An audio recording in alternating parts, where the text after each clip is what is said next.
जनता कांग्रेस जे का एक दिवसीय धरना प्रदर्शन 14 सूत्रीय मांगों को लेकर तहसीलदार को ज्ञापन सौंपा। नमस्कार, मैं घनश्याम यादव और आप देख रहे हैं बीकेएम न्यूज।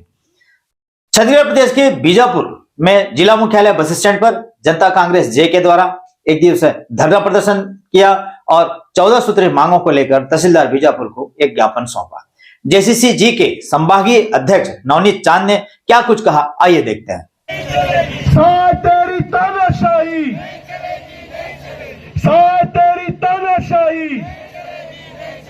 जिला मुख्यालय में जेसीसी जे के विभिन्न मुद्दों पर चर्चा की गई और क्या कुछ ज्ञापन सौंपा गया, ये हम जानने का प्रयास करेंगे। नवनीत चांद जी, स्वागत है बीकेएम न्यूज में आपका। धन्यवाद। क्या कुछ मांगे हैं आप?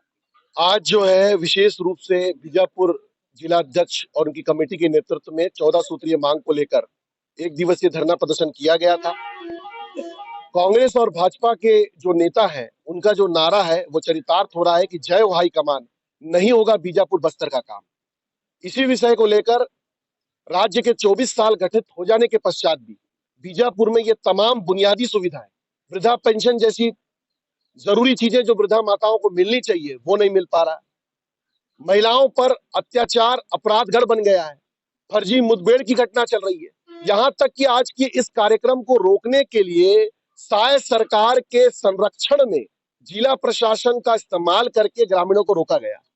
कल देश के गृह मंत्री 2 दिवसीय बस्तर दौरे में थे, कल बीजापुर पहुंचे। वो देश के गृह मंत्री हैं, उनकी सुरक्षा को लेकर देश की तमाम एजेंसियां अलर्ट थी। 5 किलोमीटर के रेडियस में सुरक्षा व्यवस्था रखी गई थी, 5 लेयर में रखी गई थी। जब कल गृह मंत्री बीजापुर आकर चौपाल ले सकते हैं और आसपास किसी भी नक्सली का नहीं पाया जाने का रिपोर्ट दिया गया, तो आज विपक्ष के द्वारा किए गए विरोध प्रदर्शन में उन लोगों को जो यहाँ पर अपनी समस्याओं को रखने आ रहे थे, उनको ये बताया गया प्रशासन की तरफ से कि वो नक्सली सस्पेक्ट हैं। ये कितना बड़ा सवाल है कि एक बड़ा चूक है देश के गृह मंत्री के कार्यक्रम को लेकर कि यदि कल नहीं थे तो आज कैसे, अगर आज थे तो कल कैसे कार्यक्रम हुआ। तो विपक्ष की आवाज को दबाने का प्रयास किया गया है, लोकतंत्र की हत्या की गई है। और वो पोल खुल जाता जो साय सरकार बोल रही है कि 1 साल बेमिसाल, एक्चुअल में 1 साल विनाश का काल। ये चरितार्थ वर्णन है।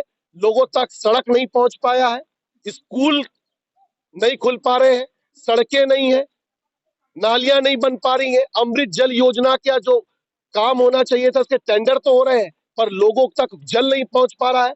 डीएमएफ के पैसे में भ्रष्टाचार किया जा रहा है। और वर्तमान विधायक जो पहले सरकार में थे और पूर्व विधायक जो आज सरकार में है, ये दोनों सिर्फ एक दूसरे को मीडिया के माध्यम से कोसने का काम करते हैं, पर पर्दे के पीछे दोनों दोस्त हैं। और दोनों ही पार्टियां मिलकर बीजापुर के अंदर में भ्रष्टाचार को चरम सीमा तक पहुंचा रही हैं, लोगों को लूट रही हैं, लोगों का शोषण कर रही हैं। सरगुजा जैसा हाल बस्तर का बनाने को तैयार है। इसलिए मोटा भाई के कहने पर गृह मंत्री बीजापुर आए थे, ताकि बस्तर का लोहा, बस्तर का टीन, बस्तर का अबरक, जैसे कोयला को लूटा जा रहा है हसदेव को निस्तेनाबूद करके, वैसी बस्तर को निस्तेनाबूद करके यहाँ से लोहा ले जाने का षड्यंत्र चल जा रहा है। यही इनका काम है। कथनी और करनी में भाजपा और कांग्रेस का अंतर है। पट्टे नहीं मिल रहे। इन तमाम मुद्दों को लेकर आज जोगी कांग्रेस ने एक दिवसीय धरना दिया है। भले ही प्रशासन शोषण कर कानूनों का दुरुपयोग कर इस धरने को दबाने का कोशिश करे, पर जोगी कांग्रेस का एक भी कार्यकर्ता दबने वाला नहीं है।